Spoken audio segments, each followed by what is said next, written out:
बच्चों, अभी 5वां पाठ ही चल रहा है, नई समस्याएं, जिसका नाम है, क्योंकि इसके अंतर्गत बहुत सारी इकाइयां हैं, इसलिए आज की 5वीं इकाई यानी जिसको मैंने शीर्षक करके आप लोगों को बताया है, वह आज 5वां शीर्षक है। औरंगजेब ने उल्टी गंगा बहाई, हिंदू राष्ट्रवाद का उभार और शिवाजी।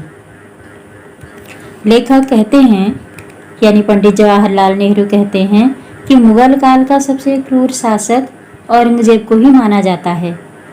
वह समय के विपरीत चलने वाला शासक रहा था। नैतिक व धार्मिक कट्टरता के कारण वह हमेशा अपने शासनकाल में विवादों में रहा। उसने हिंदुओं पर जजिया कर लगाया, उनके मंदिरों को तुड़वाया, कई हिंदुओं को तो उसने कत्लेआम कर दिया। उसके इसी व्यवहार से भारतीय जनता उसके विरुद्ध हो गई, यानी तत्कालीन भारतीय जनता उसके विरुद्ध हो गई, क्योंकि हिंदुस्तान हिंदू बहुल देश है। मुसलमान तो बाहर से आए हुए लोग हैं, इनकी संख्या पहले से ही बहुत कम थी। तो जब औरंगजेब ने हिंदुओं के साथ बुरा व्यवहार किया तो अधिकांशतः जो भारतीय जनता थी वह औरंगजेब के विरुद्ध हो गई। उत्तर में सिखों तथा पश्चिम में राष्ट्रकूटों के वंशज मराठे उससे टक्कर लेने का प्रयास कर रहे थे, क्योंकि ये मूल रूप से हिंदू ही थे। अपने हिंदू भाइयों के प्रति दुर्व्यवहार होता देख सिख और मराठे भी औरंगजेब को मार भगाने का प्रयास करने लगे। इसमें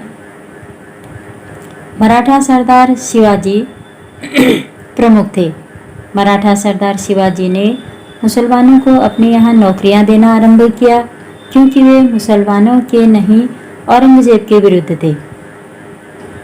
ऐसा करने से जो बेरोजगार मुसलमान थे वो और शिवाजी के पक्ष में हो गए।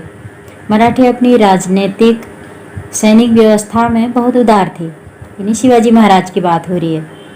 साथ ही वे स्वभाव से भी अति उदार होते थे। कहा भी है लेखक ने एक स्थान पर कि हिंदू लोगों में भावना बहुत उदार थी, वे हिंदू लोग बहुत संवेदनशील होते थे, ऐसा लेखक ने अपनी किताब में लिखा हुआ है। उनके भीतर लोकतंत्रात्मक भावना थी। उनके सरदार शिवाजी का जन्म 1627 में हुआ था। वे आदर्श छापामार नेता थे।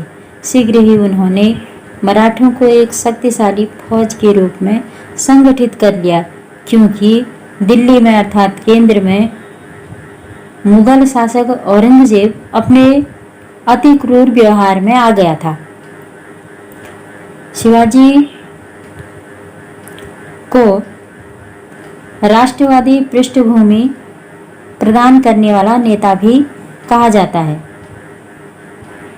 नेहरू लिखते हैं कि 1680 में शिवाजी की मृत्यु हो गई, पर मराठा शक्ति तब तक बढ़ती गई जब तक भारत पर उनका प्रभुत्व नहीं हो सका।